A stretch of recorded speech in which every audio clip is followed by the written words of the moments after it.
اگر کوئی غلطی سے قرآن شریف گر جاتا ہے تو اس کا کیا معاملہ ہوگا، کیا کفارہ ہوگا؟ اچھا سوال ہے کسی کا۔ اگر قرآن اب چونکہ پڑھیں گے، گائیڈ بک ہے تو گریں گی، پھٹیں گی، خراب بھی ہوتی ہے نا، دنیاوی کاغذ سے پھٹ جاتے ہیں، ٹکڑے ہو جاتے ہیں، خراب ہو جاتے ہیں، بھیگ جاتے ہیں کبھی کبھار، تو اس معاملے میں جو ہے اگر گر جائے تو ہم کیا کریں؟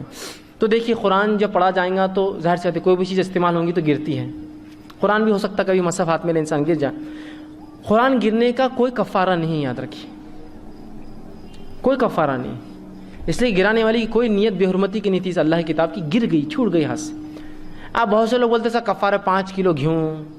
5 کلو شکر، 11 کلو جواری، پتہ نہیں کیا کیا، الگ الگ علاقوں میں 5 پان، 10 پنا، پتہ نہیں کیا پوتی، کچھ تو رہتا ہر جگہ الگ الگ، لال کپڑا، آدھا کلو مصری، پاؤسر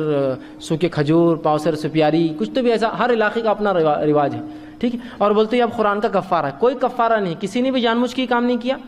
غلطی سے ہو گیا فوراً اٹھا لیجئے، اور اگلے بار وہ غلطی نہ ہو جس کی وجہ سے وہ گرا تھا، یہ بات تو درست بالکل طے ہے، اگلے بار وہ غلطی نہیں کرنا۔ ایسا مثال یہاں قرآن رکھے اور یہاں سے پھسل جاتا ہے، ایک بار آپ کو معلوم ہوا گرا، آئندہ کبھی اس کو یہاں نہیں رکھوں گا اس لیے یہاں سے پھسل جاتا ہے، معلوم ہو گیا مجھے نہیں کروں گا، لیکن کوئی کفارہ نہیں۔ بہت سے لوگ قرآن کو تولنا پڑتا،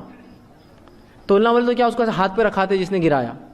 اور اس کے پورے ہاتھ سے ایسا گھما کے پورا سیدھا رہنا بولے، اور پورا ایسا یوں کر کے یوں کرنے لگاتے، وہ تولنے میں 10 بار گرتا ہو، یوں کیسا کریں گے ایک چھوٹا سا بچہ؟